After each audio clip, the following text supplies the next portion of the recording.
से reserve seat होना चाहिए जिस पर सिर्फ मुसलमान उम्मीदवार ही चुनाव में खड़ा हो और उस सीट पर वोट डालने का अधिकार भी सिर्फ मुसलमानों को ही हो, जैसा कि 1945-46 के चुनावों में हुआ था। हैरत की बात यह है कि अंदर खाने में मौलाना अबुल कलाम आज़ाद भी इसी मुस्लिम मांग के साथ खड़े हुए थे।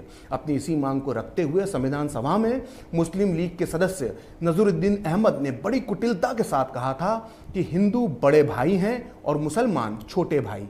यदि छोटे भाई की मांग को स्वीकार कर लिया जाएगा तो बड़े भाई को छोटे भाई का प्यार मिलेगा, नहीं तो वो हमारा प्यार गवा देंगे। अक्सर आपने कई लोगों को मौका आने पर ये छोटे भाई बड़े भाई तो कभी गंगा जमनी तहजीब की बात करते देखा होगा, लेकिन सरदार पटेल पर ऐसी मीठी बातों का कोई असर नहीं होता था। लिहाजा मुसलमानों की इस बेहूदी और चालाकी भरी मांग पर जवाब देने के लिए खड़े हुए खुद सरदार पटेल। संविधान सभा में सरदार ने जो जवाब दिया उसे ध्यान से सुनिएगा।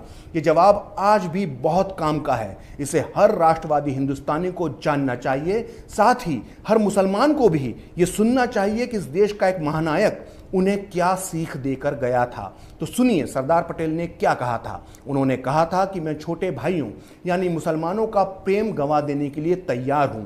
हमने आपका प्यार देख लिया है, आपको अपनी हरकतों में परिवर्तन करना चाहिए, नहीं तो आपकी मांग मानने से बड़े भाई यानी हिंदुओं की मौत भी हो सकती है।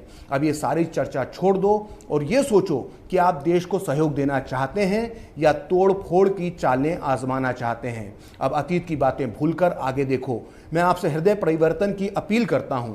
कोरी बातों से कोई काम नहीं चलेगा। आप अपनी मानसिकता पर फिर से विचार करें। आपको जो चाहिए था वो पाकिस्तान के रूप में आपको मिल गया है। याद रखिए, पाकिस्तान के निवासी नहीं बल्कि आप लोग ही पाकिस्तान बनाने के लिए जिम्मेदार हैं। आप लोग ही पाकिस्तान आंदोलन के अगुआ थे। अब आपको क्या चाहिए हमें सब पता है। हम नहीं चाहते कि देश का फिर से बंटवारा हो जाए। जिन्हें पाकिस्तान चाहिए था उन्हें वह मिल गया है। जिनकी पाकिस्तान में श्रद्धा है वे वहां चले जाएं और सुख से रहें। अब यहां रहने वाले मुसलमानों का कर्तव्य है कि वे अपने कर्मों से इस देश की बहुसंख्यक जनता को विश्वास दिलाएं कि वे इस देश के साथ हैं। जो अल्पसंख्यक यानी मुसलमान देश का विभाजन करा सकता है उसे आप अल्पसंख्यक कैसे कह सकते हैं। ऐसे ताकतवर संगठित अल्पसंख्यकों को अब और क्या विशेष अधिकार चाहिए।